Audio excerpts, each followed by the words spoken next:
시청자 여러분 안녕하십니까? 행복한 미래를 여는 방송 복지TV 뉴스입니다. 부양 의무자 기준에 갇혀 복지 사각지대에 놓인 이들. 고통 끝에 죽음을 택한 이들을 위로하는 노제가 서울 광화문 광장에서 열렸습니다. 이솔립 기자입니다. 만약에 이 돌아가신 분들의 넋이 있다면 어떤 얘기를 하고 싶고 어떤 말들을 우리에게 던져줄까요? 부양 의무자 기준으로 고통받다 끝내 삶을 포기할 수밖에 없었던 이들의 넋을 위로하는 진홍굿이 광화문 일대에 울려 퍼졌습니다. 장애인단체 등은 지난 7일 광화문 서울정부청사 앞에서 부양 의무제 폐지를 위한 노제를 진행했습니다. 지난해 3월 광주에서 발달장애가 있는 자녀를 둔 일가족 자살 사건. 지난 2월 서울 송파구에서 살고 있는 세 모녀가 자살한 사건 등이 발생하면서 현행 기초생활보장법과 부양 의무자 기준의 문제점이 수면 위로 떠올랐습니다. 이에 정부는 이른바 세모녀법인 개정 기초생활보장법을 지난 7월 시행했습니다. 하지만 부양 의무자 기준과 근로능력평가 등 독소 조항은 여전히 남아있어 기존과 다를 바 없다는 것이 이들의 주장입니다. 그리고 또 자기가 있는 자식이 미래를 살 수 있다는 희망을 가족들에게 준다면 오늘날 부모가 자식을 먼저 죽여야 되는 이러한 비극적이고 정말 너무나 고통스러운 이런 사회가 되지 않을까라고 생각을 합니다. 부양 의무 기준에 갇혀 복지 사각지대에 놓였던 이들. 이들이 죽음으로 전하고자 했던 이야기는 서류로만 판단하는 것이 아닌 당사자의 삶을 바라볼 수 있는 복지 정책의 실현입니다. 복지TV 뉴스 이솔립입니다. 최근 장애인식 개선 공모전이 곳곳에서 열리고 있습니다.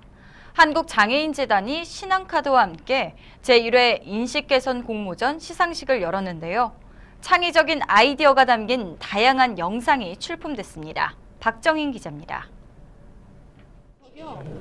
길 안내 좀 부탁드려도 될까요? 제가 이 길이 처음인데 시각장애가 좀 있어서요. 사용자 제작 콘텐츠라 불리는 UCC. 최근 UCC를 활용한 다양한 인식 개선 영상물을 방송이나 포털 사이트에서 자주 접할 수 있는데요. 한국장애인재단이 영상을 활용한 제1회 인식 개선 공모전 시상식을 개최했습니다. 재단은 장애 인식 개선을 주제로 한 영상물을 지난 4월부터 약 2달여간 접수받아 전문가들의 심사를 거쳐 시상하게 됐습니다. 이번 공모전에는 총 175편의 영상물이 접수돼 최종 10편의 작품이 수상의 영예를 안았습니다. 창의적으로 낸 작품들이 세상에 어느 울림이 좀 되기를 기대하고요.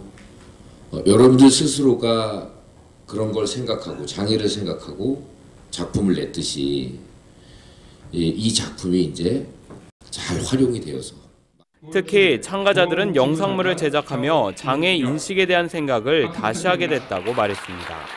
이제 영상 만들게 되면서 이제 장애인 인식에 대해서 한 번 더 생각하게 됐고, 그다음에 이제 저희 영상으로 인해서 조금이나마 도움이 되면 정말로 좋은 일이라고 생각합니다. 한편 재단은 이번 인식 개선 공모전에서 수상한 UCC 영상을 포털 사이트와 언론사를 통해 인식 개선 자료로 활용할 예정입니다. 복지TV 뉴스 박정희입니다. 집을 3채 이상 가지고 있는 재력이 있지만 건강보험 직장가입자의 피부양자로 얹혀 건강보험료를 한 푼도 내지 않은 사람이 68명에 달하는 것으로 나타났습니다. 국민건강보험공단이 국회 보건복지위 남인순, 양승조 의원에 제출한 직장가입자 피부양자 주택 보유수 현황 자료를 보면 올해 1월 현재 전체 건강보험 적용 인구는 총 5,009만여 명인 것으로 나타났습니다. 이 중 지역가입자와 직장가입자는 각각 1,480만여 명인데 나머지는 직장가입자의 피부양자로 2,044만여 명이 건보료를 내지 않고 혜택을 보고 있는 것으로 조사됐습니다. 특히 피부양자 중에는 주택 보유자가 404만 7천여 명 이상이었고 세 채 이상 보유자는 67만 9천 명, 5채 이상 보유자도 16만 명이나 됐습니다. 은행권이 서민의 주거 안정을 지원한다는 차원에서 월세 대출 상품을 내놓고 있지만 별다른 효과를 거두지 못하고 있는 것으로 나타났습니다. 국회 정무위 이하경 의원이 금융감독원으로부터 받은 자료를 보면 올해 7월 말 기준으로 시중은행 7곳의 월세 대출 건수는 모두 11건에 불과했습니다. 대출 잔액은 9천만 원으로 평균 800만 원 수준이었으나 평균 금리는 연 5.3%로 주택담보대출과 비교하면 2%포인트 이상 높았습니다. 시중은행 관계자는 월세 대출은 1년에서 2년치를 통째로 빌려야 하는데 실제로는 한두 달치만 대출받으려는 경우가 많아 마이너스 대출을 선호하는 경향이 있다고 설명했습니다. 국제봉사단체인 아시아 사랑나눔이 아시아 글로벌 리더십 프로그램을 개최했습니다. 박정인 기자입니다. 아시아 청소년들의 창조적 리더십을 교육하기 위한 자리가 서울 돈보스코 청소년 센터에서 열렸습니다.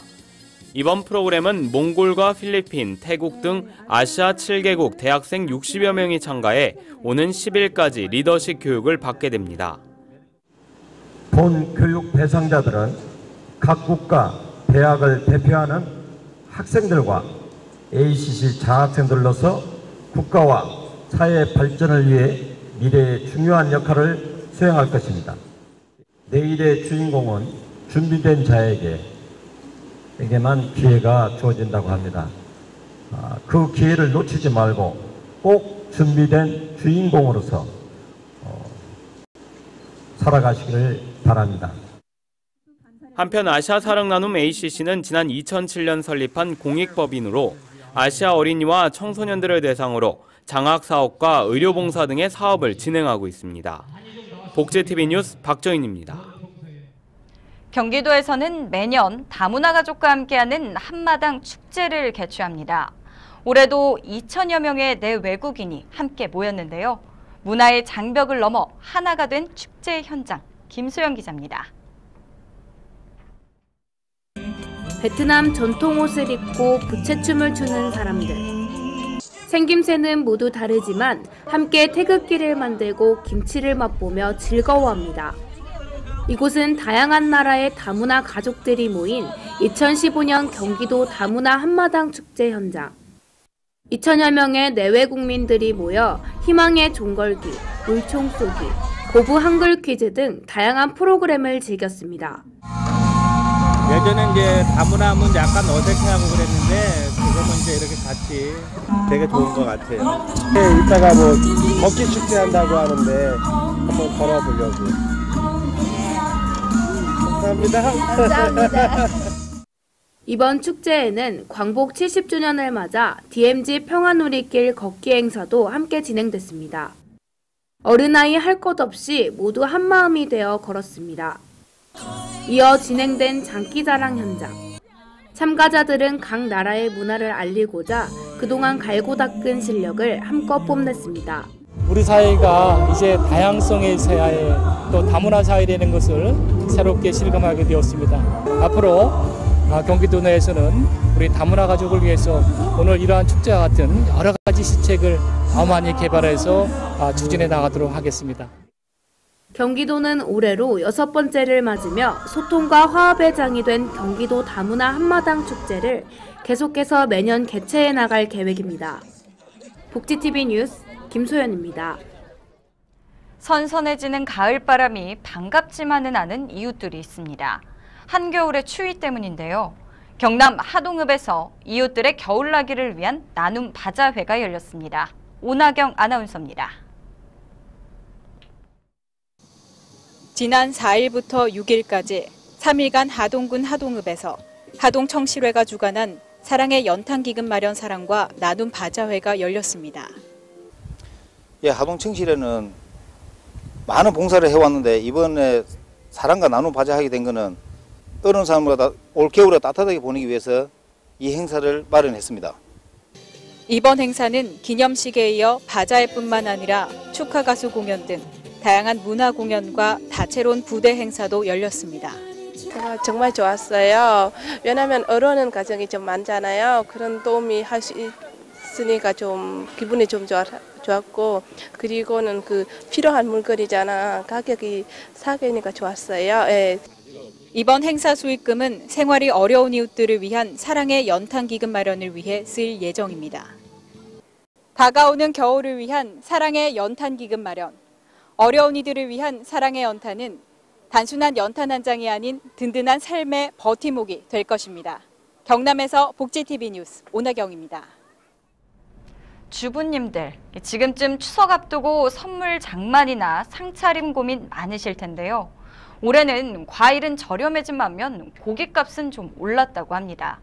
하지만 찾아보면 곳곳에서 펼쳐지는 할인 이벤트가 많은데요. 김소영 기자가 알려드립니다. 올해 추석 차례상을 전통시장에서 준비한다면 19만 6천 원이 들고 대형마트에서는 이보다 8만 원이 많은 27만 6천 원이 필요합니다. 지난해보다 각각 1.9%와 0.8% 오른 겁니다. 품목별로 보면 추라가 원활한 과일과 채소는 가격이 떨어진 반면 소고기나 조기값은 올라 전체적으로 부담이 늘어났습니다. 이럴 때일수록 중요한 건 정부. 도내 곳곳에 펼쳐지는 이벤트를 잘 활용하면 저렴한 가격에 차례상을 준비할 수 있습니다. 가장 먼저 시작된 경기우수 농특산물 명절 선물전. 경기도와 시군에서 추천한 75개 업체에 220여 개 선물 세트를 최대 40% 할인된 가격에 구매할 수 있습니다.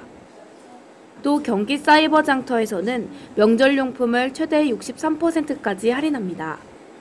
쌀과 과일, 떡, 한우 등 130여 개의 상품을 4개의 카테고리로 나눠 기획전을 진행하고 있어 품목별 가격대별로 원하는 상품을 찾을 수 있습니다.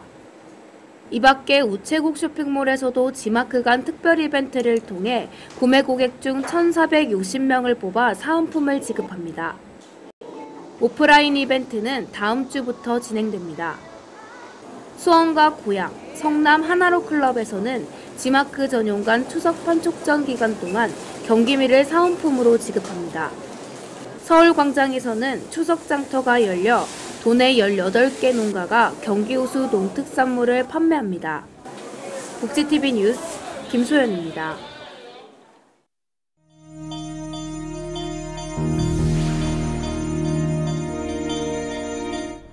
이어서 간추린 뉴스를 전해드립니다. 방송통신위원회와 방송통신심의위원회는 올바른 방송언어 사용을 통한 방송문화 개선을 위해 방송언어 가이드라인을 제작해 발표했습니다. 방송언어 가이드라인은 최근 방송 프로그램에서 선정적이고 폭력적인 표현이 증가함에 따른 것으로 장르별 특성에 맞춘 세부 지침을 마련해 방송 현장에서 쉽게 적용할 수 있도록 했습니다.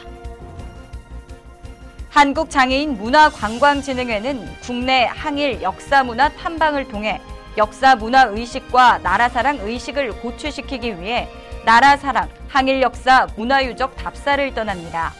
오는 11일 장애인과 자원봉사자 110여 명은 서울에서 출발해 전북, 군산, 김제 일대 등을 답사하게 됩니다. 서울시는 서울이 생활권인 다문화 가족 등을 구성원으로 하는 다문화 가족 기자단, 다같이 기자단을 출범하는 가운데 함께할 기자단을 오는 13일까지 모집합니다.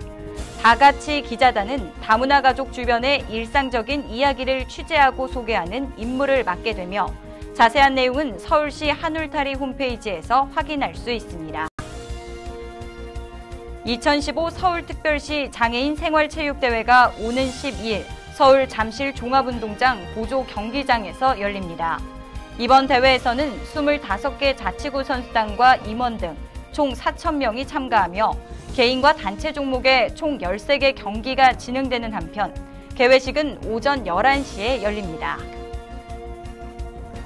제8회 충청남도 장애인 풋살대회가 9일 충남 보령시 정심원 운동장에서 개최됩니다. 이번 대회에는 충남도 11개 시군의 지적, 정신, 청각 부문 총 22개 팀이 참가해 열띤 경합을 벌이게 됩니다. 앞서 전해드린 장애인식 개선 공모전의 수상 영상들을 보면 인식 개선을 위한 통통 튀는 아이디어들이 다채롭게 담겨 있는데요. 제작자들의 바람처럼 이 장애를 오해와 편견이 아닌 이해의 눈으로 바라볼 수 있는 사회가 되길 기대해 봅니다. 행복한 미래를 여는 방송 복지TV 뉴스를 마칩니다. 시청해주신 여러분 고맙습니다.